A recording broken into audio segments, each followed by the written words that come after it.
Olá, caríssimos irmãos e irmãs, eu sou o Padre Luciano, Padre Salvista, e mais uma vez nós estamos aqui no canal YouTube dos Salvistas, da Fraternidade Jesus Salvador, para continuarmos nossas reflexões sobre as leituras que nós escutamos em nossas liturgias dominicais.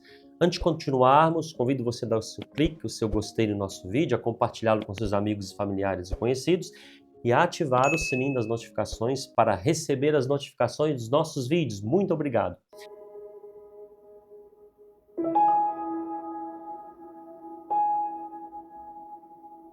No próximo domingo, nós vamos celebrar o 23º domingo do tempo comum.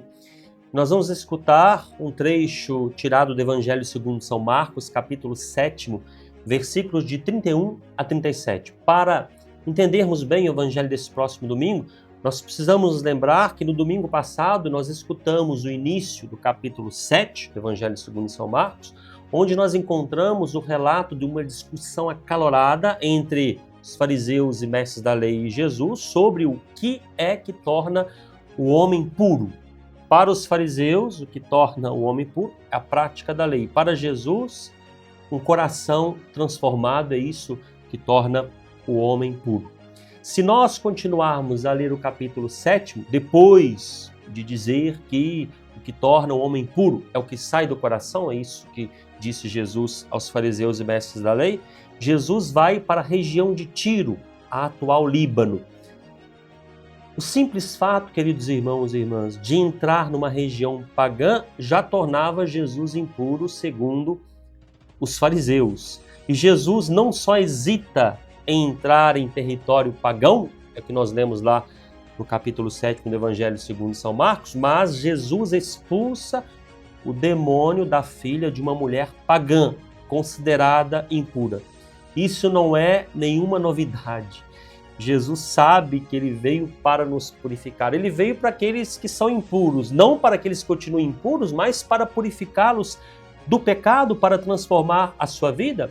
É por isso que se nós lemos o Evangelho segundo São Marcos desde o início, nós vamos ver que Jesus começou o seu ministério, como está lá em Marcos capítulo 1, versículos de 23 a 28, expulsando o demônio de um homem, um espírito impuro de um homem. E em Marcos, capítulo 1, versículos de 40 a 45, ele curou um leproso, considerado também impuro. Em Marcos, capítulo 5, versículos de 25 a 34, ele curou uma mulher considerada impura, que tinha uma hemorragia, que vertia sangue por causa da hemorragia e era considerada impuro.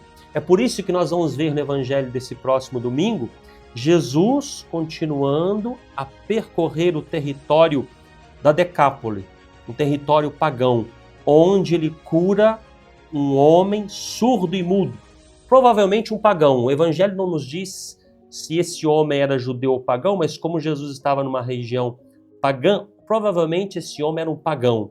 E como é que Jesus cura esse surdo mudo? Tocando com os dedos, como nós vamos ouvir no Evangelho, tocando com os dedos em seus ouvidos e colocando de sua saliva em sua língua, dizendo éfeta. Irmãos e irmãs, o que é que isso nos lembra?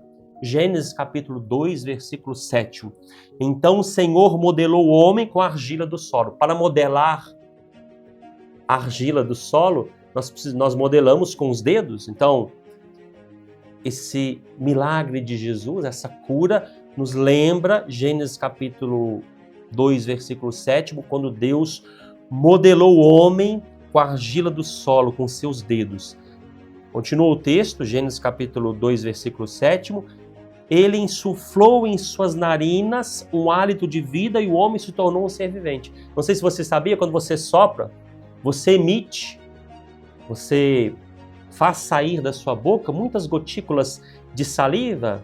Ou seja, quando Deus soprou sobre o homem para que ele se tornasse um ser vivente, para que ele tivesse vida, Deus soprou, claro, Deus não tem saliva na sua boca, mas no texto do Gênesis, o símbolo é isso. Deus soprou e o homem se tornou um ser vivente. Por isso que Jesus colocou saliva na língua daquele mudo. E além disso, a saliva, aquilo que está mais próximo da palavra. Como é que Deus criou o homem? Como é que o Deus da vida deu a vida não só ao homem, mas aos seres vivos que estão neste mundo? através da sua palavra. Então, os gestos de Jesus, que nós vemos no Evangelho desse próximo domingo, nos lembram os gestos da primeira criação, mas em Jesus eles simbolizam a nova criação. Esses gestos de Jesus, acredito que vocês sabem disso, se tornaram um rito presente na liturgia do batismo, quando o sacerdote faz o sinal da cruz, tocando os ouvidos e os lábios do neófito, daquela que acabou de ser batizado, acabou de ser recriado pela graça de Deus.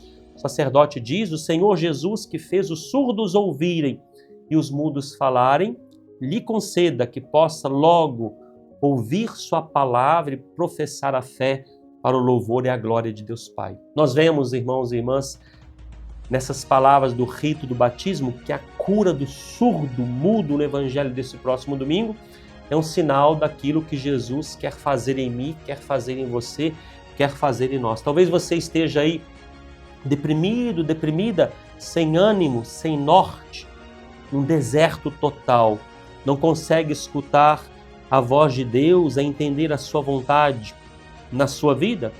Jesus, nesse próximo domingo, quer abrir os nossos ouvidos interiores para escutarmos a sua voz.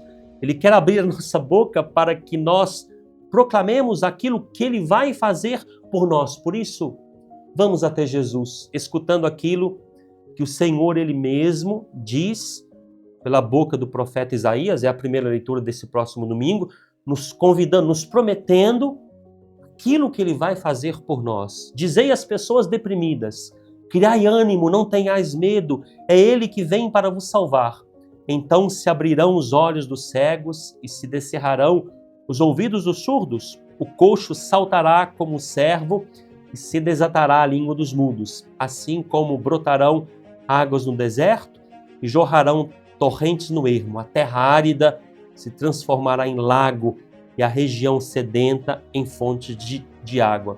Essa passagem se cumpriu na vida daquele homem que Jesus encontrou lá na Decápola, aquele homem surdo e mudo.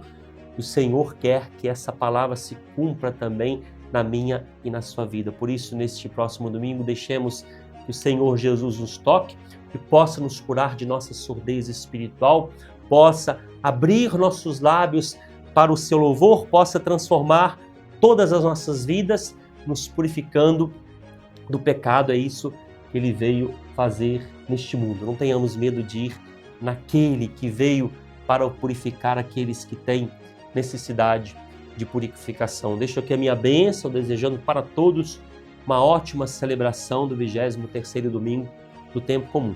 O Senhor esteja convosco, Ele está no meio de nós. Abençoe-vos o Deus Todo-Poderoso, o Pai, o Filho e o Espírito Santo. Fiquem todos com Deus e até a próxima, se Deus assim o permitir.